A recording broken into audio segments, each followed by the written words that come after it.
విష్ణు గారు దీంట్లో మీరు ఎన్ని క్యారెక్టర్స్ వేశారు, ఎన్ని గెటప్లు వేశారు అంటే ఏం చెప్తారు? 4 క్యారెక్టర్స్ అండి. గెటప్లు చాలా ఉంటాయండి. ఇది క్యారెక్టర్లోనే గెటప్లు ఉంటాయా? అంటే ఒక క్యారెక్టర్ వచ్చి present generation influencer. So reels ఇవన్నీ చేస్తాం కదా, వాటికి సంబంధించిన గెటప్లు అతను వేస్తాడు. పాత్రలు అయితే 4. ఆ సింగా క్యారెక్టర్కి మాత్రం దగ్గర ఒక 10 గెటప్ల దాకా ఎక్స్ట్రా ఉంటాయి. అంటే మేము 8 దశావతారం కమల్ హాసన్ గారి మూవీ చూసాము, మీరు మాట్లాడుతుంటే అనిపిస్తుంది 8 అవతారాలను చూసాము. ఇప్పుడు దాన్ని మించి అన్నట్లు అనిపిస్తుంది.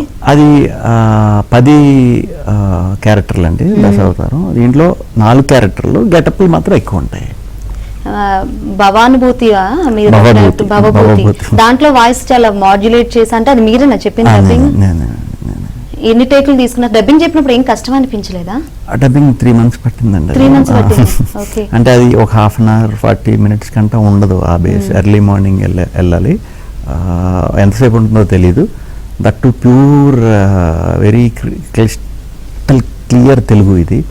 సో అవి నాకు పదాలు తెలియదు, బట్ ఆ పలిగేటప్పుడు అది ఒక 1/2 hour ఉండొచ్చు గ్రిప్, లేకపోతే ఒక 40 minutes ఉండొచ్చు. సో ఎవ్రీడే వెళ్ళవలసి వచ్చింది అనమాట బాహుబలి. దానికి చాలా స్ట్రైన్ అయ్యాం డబ్బింగ్ విషయంలో, కానీ అది చూసినప్పుడు ఒక కొత్త ఫీల్ వచ్చింది. ఆడియన్స్ నుంచి కూడా అదే రెస్పాన్స్ వచ్చింది టీజర్ ట్రైలర్స్ చూసి. అంత వెరీ హ్యాపీ. ఇప్పుడు డబ్బింగ్కి 3 months అని చెబుతుంటే ఓవరాల్గా మూవీ ఎన్ని months తీసారండి? 1 year మొత్తం. 1 year పట్టింది. చాలా పెద్ద సినిమా అయితే ఇది. చాలా పెద్ద సినిమా, పెద్ద కథ. నాకు 4 పాత్రలకి డిఫరెన్స్ చూపించడానికి, నేను చేంజ్ అవడానికి కొంచెం టైం పట్టిందండి. ఓవరాల్ 95 days వర్కింగ్ డేస్ ఫిలింకి. ఇప్పుడు లాస్ట్ బీజిఎం స్టేజ్లో ఉంది. దీన్ని బట్టి మీరు చాలా కష్టపడ్డారనిపించింది. అబ్బా నాకు ఎందుకు ఇంత కష్టం, ఇన్ని 4 క్యారెక్టర్లు, మళ్ళీ దీంట్లో గెటప్లు అని చెప్తున్నారు. ఏం కష్టం అనిపించలేదా మీకు? కష్టం, చాలా కష్టం. చాలా కష్టం. బేసిక్గా ఆ భవభూతి క్యారెక్టర్కి మేకప్ వేసుకోవడానికే మనకి 4 hours పట్టేది ఎవ్రీడే. మళ్ళీ దాన్ని రిమూవ్ చేయడానికి 1.5 hour 2 hours పట్టేది. సో చాలా పేషెంట్ కూర్చొని ఉండాలి. దట్టు మంచి పీక్ సమ్మర్లో వాడు షూట్ పెట్టాం. అది ఎక్కువసేపు ఉండదు, ఆ ప్రాస్థెటిక్ మేకప్ ఉండదు మన క్లైమేట్కి.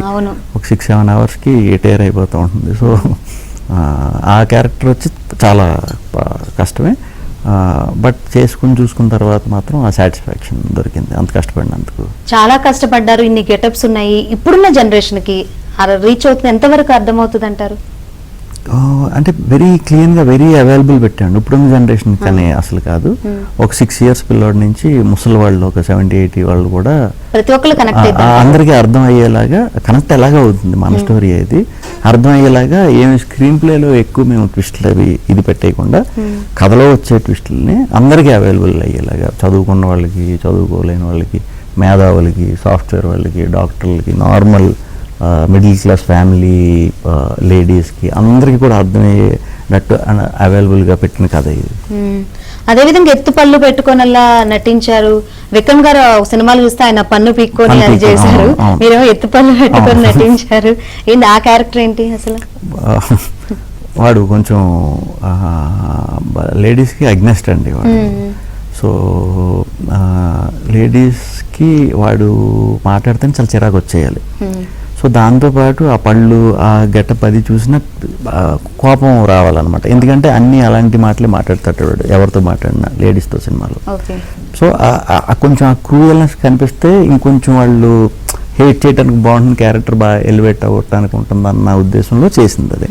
బట్ మగవాళ్ళకి బాగా నచ్చుతుంది అది, ఆడవాళ్ళు తిడతారు చూసేటప్పుడు. అయిపోయాక అలా ఏమి ఉండదు.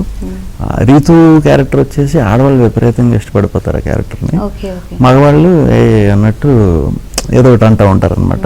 సో వీళ్ళిద్దరూ ఆడ మగ అనే కాన్ఫ్లిక్ట్ని వీళ్ళిద్దరూ ఎక్కువ మోస్తారు. సో ఆ సీన్స్కి ఒకళ్ళు వర్సెస్ ఒకళ్ళు అని వచ్చే సంభాషణలు అన్నీ కూడా చాలా బాగుంటాయి. మగవాళ్ళకి బాగుంటాయి, ఆడవాళ్ళకి బాగుంటాయి, ఇద్దరికి సమానంగా ఉంటాయి. రైట్.